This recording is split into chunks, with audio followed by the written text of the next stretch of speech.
Hello everyone, welcome to be बॅम्सोहॉलिक. आज आपण पदार्थ विज्ञान पेपर 2 मधलं टॉपिक 3 आप्तोपदेश बघणार आहोत. यावर 3 MCQs, एक SAQ आणि एक LAQ कन्फर्म असते. या टॉपिकमध्ये आप्तोपदेश शब्द, वाक्यार्थ, ज्ञान, हेतू आणि शक्तिग्राहक हे आपण वाचणार आहोत. पहिले आहे प्राधान्य, ज्यामध्ये आप्तोपदेश काय आहे ते सांगितलं आहे. आप्त प्लस उपदेश म्हणजे आप्तांनी केलेले जे उपदेश आहे त्याला आप्तोपदेश म्हणतात. आप्त म्हणजे कोण? यथार्थवादी किंवा यथार्थ ज्ञानी पुरुष आणि जो रजतम गुणरहित असतो, जो सत्य ज्ञानी आणि यथार्थ वक्ता असतो, त्यांच्याद्वारे केलेले जे वचन आहे त्याला आप्तोपदेश म्हणतात. चरकांनी आप्तोपदेशाला आप्तवचन म्हटले आहे आणि सुश्रुतांनी आप्तोपदेशाला आगम असं म्हटलंय. आप्तवचन म्हणजेच शब्दप्रमाण. त्यानंतर आप्तोपदेशाचे पर्यायी नाव आहे आप्तश्रुती, शब्द, आगम आणि आप्तवचन. त्यानंतर ज्ञानाच्या 3 प्रकारच्या समुदायामध्ये आप्तोपदेश येतो, त्यानंतर प्रत्यक्ष आणि अनुमान. तर असं का बरं? कारण जेव्हाही आपल्याला एखाद्या गोष्टीबद्दल माहिती होते, तर ते आप्तोपदेशाने कुठून ऐकून माहिती होते. त्यानंतर आपण प्रत्यक्षरित्या त्याचे परीक्षण करतो आणि अनुमानाने त्याचा तर्क लावतो. या प्रमाणाद्वारे प्रत्येक रोगाच्या उत्पत्तीचे कारण माहिती होते, पूर्वरूप, रोगाची दारुणता, साध्य-असाध्यत्व आणि चिकित्सा लक्षात येते. जेव्हा तुम्हाला अ, कुठून माहिती पडेल, की पर्टिक्युलर रोगाचं कारण काय आहे, पूर्वरूप कशा प्रकारची असतात, ते साध्य असते, असाध्य असते, त्याची चिकित्सा कशा प्रकारे केली जाते, ते आप्तोपदेश प्रमाण होत. त्यानंतर त्याचे लक्षण आपल्या तपस्या आणि ज्ञानाच्या बलाने जे रज आणि तमदोषाने मुक्त झालेले असतात, ज्यांना तिन्ही काळातील ज्ञान निर्बाध रूपात असतात आणि त्याची ज्ञानशक्ती थांबत नाही, अशा व्यक्तीला शिष्ठ किंवा आप्त, विबुद्ध असं म्हणतात. त्यांनी जे वचन दिलेले असते ते संदेहरहित असते, सत्य, निश्चयात्मक, अनुभवपूर्वक, प्रामाणिक. म्हणजे कुठल्याही प्रकारचं डाऊट घेतलं जाऊ शकत नाही, खरे असतात. त्या गोष्टींना आप्त असं म्हटलेलं आहे. आप्तोपदेश शब्द आप्त. आप्तांनी केलेल्या उपदेशाला शब्द सुद्धा म्हणतात. आप्तवाक्य सुद्धा त्याचा सिनोनिम आहे.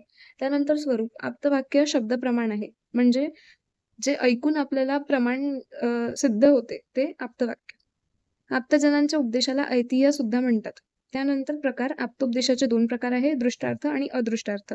दृष्टार्थ म्हणजे जे प्रत्यक्ष रूपात प्रतीत होते आणि अदृष्टार्थ म्हणजे अर्थ प्रत्यक्ष रूपात प्रतीत होत नाही.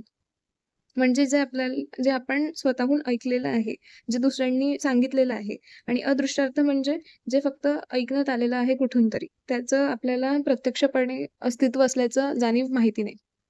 त्यानंतर आप्तवाक्याचे सुद्धा 2 प्रकार आहे, वैदिक आणि लौकिक. वैदिक म्हणजेच काय? अलौकिक, ईश्वरोक्त वेदवाक्य. त्यानंतर लौकिक म्हणजे प्रमाण आणि अप्रमाण. ईश्वरोक्त वेदवाक्य म्हणजे जे आपण जुन्या काळातील बुक्स वाचत असतो, त्यामध्ये जे लिहिलेल्या गोष्टी आहेत ते ईश्वरोक्त आहे असं म्हणण्यात येते. ते आपल्याला त्याबद्दल माहिती नाहीये, अलौकिक आहेत. लौकिकमध्ये ज्याबद्दल आपल्याला माहिती आहे ते 2 गोष्टी आहेत, प्रमाण आणि अप्रमाण. प्रमाण म्हणजे आप्तांनी उच्चारलेली ज्या गोष्टी असतात, म्हणजे जे आपल्या फील्डमध्ये एक्सपर्ट आहेत, त्यांनी सांगितलेल्या ज्या गोष्टी आहेत ते प्रमाण आणि जे बाकी त्यांच्या व्यतिरिक्त जे व्यक्ती त्या गोष्टी सांगतात त्याला अप्रमाण असं म्हणण्यात येतं. त्यानंतर सेकंड सब टॉपिक आहे शब्द. आप्तोपदेशो नाम शब्दः. हे न्यायांनी सांगितलेलं आहे. आप्तोपदेशाला शब्दप्रमाण असं म्हणतात. त्यानंतर लक्षण. श्रोतग्राह्यो गुण शब्द. तर्कसंग्रहांनी असं म्हटलेलं आहे, की कर्मेंद्रियद्वारे जे आपण ज्ञान ग्रहण करतो, त्याला शब्द असं म्हणतात. वाक्यार्थ ज्ञानम शब्द ज्ञानम तत तू शब्दः. तर्कसंग्रहांनी परत असं म्हटलं आहे, की वाक्यार्थाच्या ज्ञानाला शब्दज्ञान असं म्हणतात. शब्दबोध जे आकाशाचं गुण आहे, विशेष गुण आणि ते श्रवणेंद्रियाने ग्रहण केले जाते. त्यानंतर शब्दाचे प्रकार सांगितले, ध्वन्यात्मक आणि वर्णनात्मक. तर्कसंग्रहकारांनी सांगितलं आहे, की शब्दाचे ध्वन्यात्मक, वर्णनात्मक 2 प्रकार आहेत. ध्वन्यात्मक म्हणजे जे वाद्यांनी उत्पन्न होते इन्स्ट्रुमेंट्सच्या थ्रू. वर्णनात्मक म्हणजे जे आपण बोलून, प्रोनाऊन्स करून, उच्चारण करून प्रोड्यूस करतो ते. वर्णनात्मकमध्ये सार्थक आणि निरर्थक. सार्थक म्हणजे ज्याला काहीतरी अर्थ असेल असे शब्द आणि निरर्थक म्हणजे अबक, ज्याला काही अर्थ नसेल. त्यानंतर आप्तवाक्य म्हणजेच शब्द. ह्याचे परत 2 प्रकार सांगितले, लौकिक आणि अलौकिक. अलौकिकलाच वैदिक म्हटले आहे आणि लौकिकचे प्रमाण आणि अप्रमाण जे आपण मागे बघितलं होतं ते हेच प्रकार. हे तर्कसंग्रहांनी सांगितलंय. न्यायदर्शनांनी शब्दाचे दृष्टार्थ, अदृष्टार्थ असे प्रकार सांगितले. दृष्टार्थ म्हणजे जे प्रत्यक्षपणे आपण ऐकलेले आहे, जे कुणी म्हटलं आणि अदृष्टार्थ म्हणजे जे ईश्वरोक्त वाक्य आहे. त्यानंतर चक्रपाणींच्या हिशोबाने शब्दाचे परत लौकिक, अलौकिक प्रकार आहे आणि चरकांनी शब्दाचे संयोगज, विभागज आणि शब्दच प्रकार सांगितले. MCQ मध्ये विचारले जाऊ शकते, की शब्दाचे 3 प्रकार कुणी सांगितले? चरक. कोणी किती प्रकार सांगितले आणि काय सांगितले हे नेहमी लक्षात ठेवायचं वाचताना. तर चरकांनी शब्दाचे संयोगज, विभागज आणि शब्दच असे प्रकार सांगितले. आता चरकोक्त शब्दस्य लक्षण भेदाश्च वर्णनम. चरकांनी जे शब्द सांगितले आहेत त्याचे लक्षणभेद आपण बघणार आहोत. अथ शब्दः शब्दो नाम वर्णसन्मान स चतुर्विध दृष्टार्थश्च अदृष्टार्थश्च सत्यश्च अनुत्रश्चेति. वर्णसमूहाला शब्द म्हणतात. चरकांनी 4 प्रकारच्या शब्दांचं वर्णन केलेलं आहे. त्यामध्ये दृष्टार्थ, अदृष्टार्थ, सत्य आणि अनुवृत्ती येतं. दृष्टार्थ म्हणजे काय? ज्याचा प्रत्यय याच श्लोकात लागतो. म्हणजे याच ठिकाणी तुम्ही ज्या गोष्टी ऐकल्या आहे आणि त्या इथल्याच आहेत. श्रोतादी इंद्रियांनी तुम्ही ते शब्द ग्रहण केले आहे आणि त्याचं ज्ञान तुम्हाला होत आहे. अदृष्टार्थ म्हणजे ज्याचं तुम्हाला एक्सपिरियन्स नाही आहे. जे इंद्रिय ग्राह्य होऊ शकत नाही, जे तुम्ही ऐकू शकत नाही, असे अदृष्टार्थ. त्यानंतर सत्य म्हणजे यथार्थ ज्ञान. जसं साध्य रोगावर चिकित्सा आहे, हे सत्य झालं. अनृत म्हणजे खोटं, सत्याच्या विपरीत असलेलं, की अपथ्य सेवनाने हानी होत नाही. आपल्याला माहिती आहे की अपथ्य सेवनाने हानी होते शरीराला. त्यानंतर शब्दार्थ बोधक वृत्तीनाम वर्ण. हे एक इम्पॉर्टंट टॉपिक आहे. यावर एसएक्यू विचारला जातो. वाक्यांचा किंवा शब्दाचा बोध करून देणाऱ्या 4 वृत्ती सांगितलेल्या आहेत. ते म्हणजे अभिधा, लक्षणा, व्यंजना आणि तात्पर्यख्या. ह्या 4 वृत्तींमुळे तुम्हाला कुठल्याही शब्दाचा अर्थ माहिती होतो. पहिला आहे अभिधा. अभिधा म्हणजे अभि हा धातूला लागून शब्द बनलेला आहे, ज्याचा अर्थ होतो की पदाचा अर्थ आपल्याला सरळ प्रकट होतो. म्हणजे जो शब्द दिला आहे त्याने सरळ अर्थ प्रकट होतो. गो शब्दाने गायीचा बोध होतो. लक्षणा, लक्ष्यते अनेन इति लक्षणा म्हणजे पदाचा शब्दशः अर्थ न करता वेगळा अर्थ घेणे. लक्षणाचे 3 प्रकार आहेत परत, जहल लक्षणा, अजहल लक्षणा आणि जहद अजहल लक्षणा. जहल लक्षणा म्हणजे काय? तारतम्याने वेगळा अर्थ घेणे. म्हणजे तुम्हाला एखादं वाक्य दिलं आहे, बट तुम्ही आपल्या तर्काने त्याचा वेगळा अर्थ करून घेताय. जसं गंगायाम घोष. गंगायाम घोष म्हणजे गंगेवर कुटी, याचा असा अर्थ नाहीये. त्याचा अर्थ आहे गंगा नदी किनारी कुटी. पण जेव्हा तुम्ही घोष हे शब्द ऐकता, त्यानंतर तुम्ही गंगावर कुटी असं त्याचं अनुमान लावत असता. त्यानंतर अजहल लक्षणा.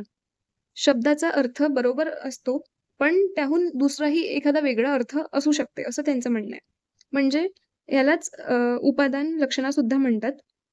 अजहल लक्षणामध्ये जो तुम्ही अर्थ घेतला आहे त्या व्यतिरिक्त त्याला दुसराही एक अर्थ आहे. जसं कुंतः प्रविशन्ति. आणखी एक उदाहरण दिलंय कावड्यापासून दह्याचे रक्षण. म्हणजे कावळा असा प्राणी आहे, पक्षी आहे, जो दह्याला घातक आहे. म्हणून कावडा एक स्वतः पक्षी म्हणून आणि त्याच्यापासून दह्याचे रक्षण करायचे असं एक पक्षी म्हणून सुद्धा त्याचे वर्णन आले आहे.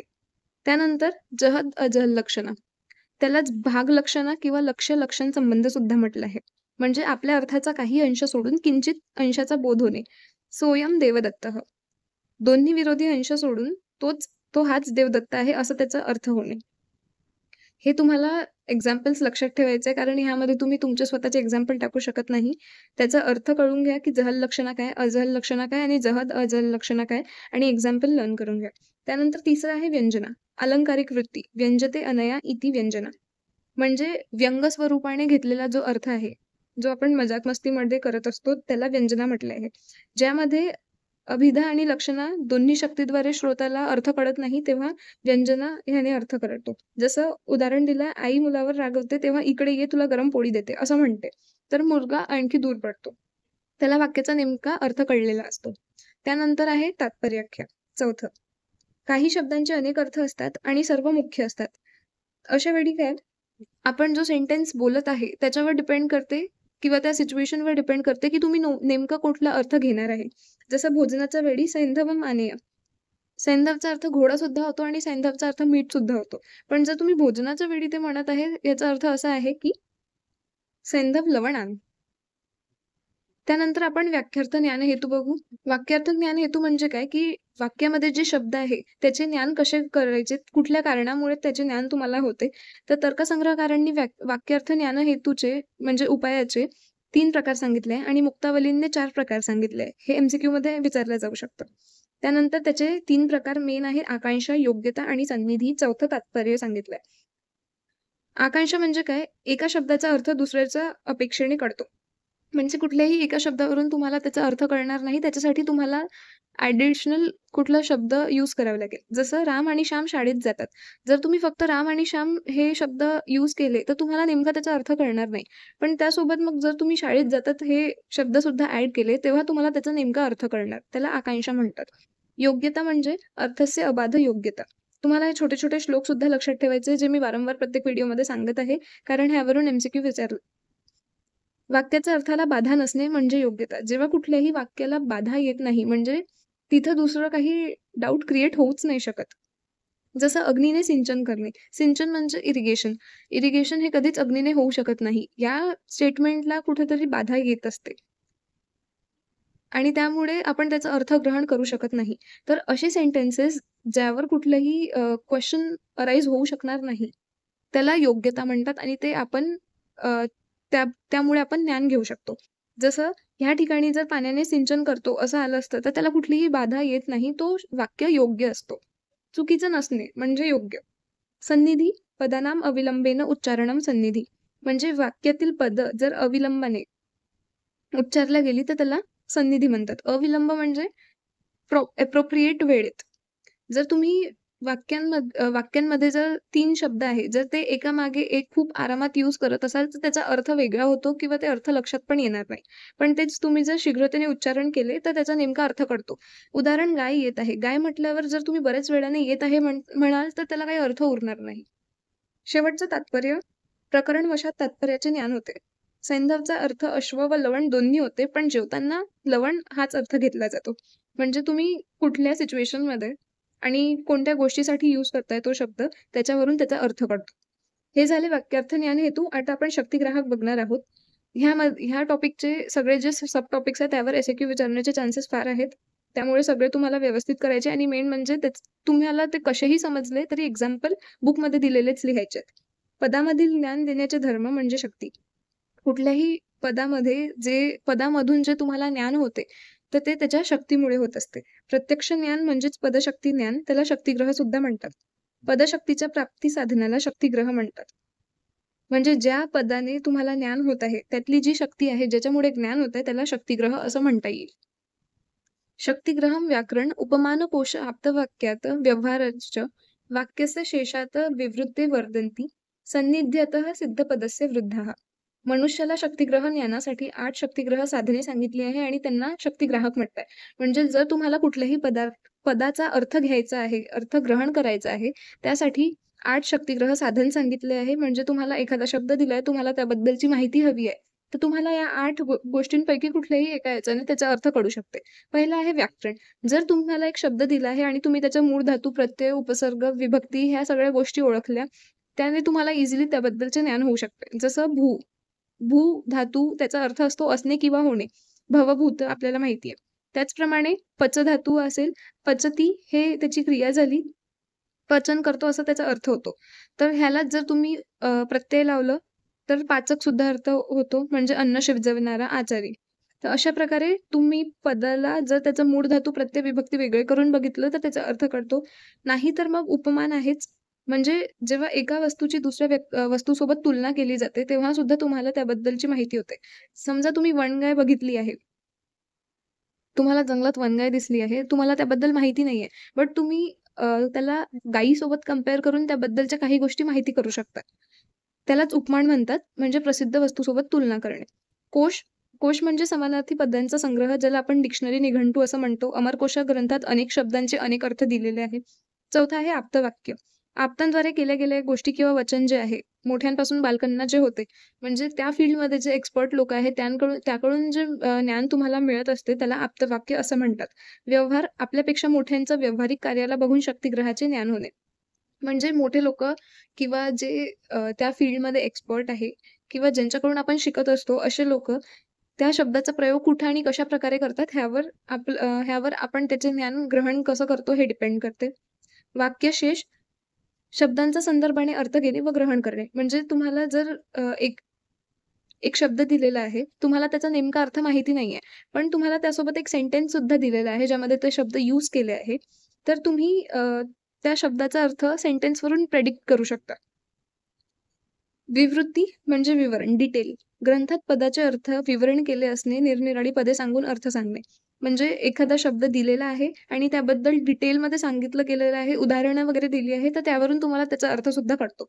शेवटचं आहे सिद्धपद सान्निध्य, म्हणजे प्रसिद्ध पदाच्या सान्निध्याने जो शक्तिग्रह होतो. प्रसिद्ध पदाद्वारे न कळणारा अर्थ समजणे. म्हणजे प्रसिद्ध पदासोबत तो दुसरा पद आहे. प्रसिद्ध पदामुळे त्याचा अर्थ कळत नाहीये, पण ते सोबत असल्यामुळे त्याचा अर्थ कळत आहे. उदाहरण दिलं आहे, आंब्याच्या झाडावर पीक गोड आवाज काढतो. आंब्याच्या झाडाने ह्या शब्दाचा अर्थ कळत नाही, पण आंब्याच्या वर असल्यामुळे गोड आवाज काढणारा जो पक्षी आहे म्हणजे कोकिळा, असं आपण त्याचा अर्थ काढत असतो. अशा प्रकारे आपण पूर्ण आप्तोपदेश चॅप्टर कंप्लीट केलेला आहे. ह्यामध्ये जेवढे काही टॉपिक सांगितले आहेत ते व्यवस्थित वाचून घ्या आणि कुठं काही डाऊट असेल तर लेट मी नो आणि व्हिडिओ आवडला असेल तर लाईक करा. थँक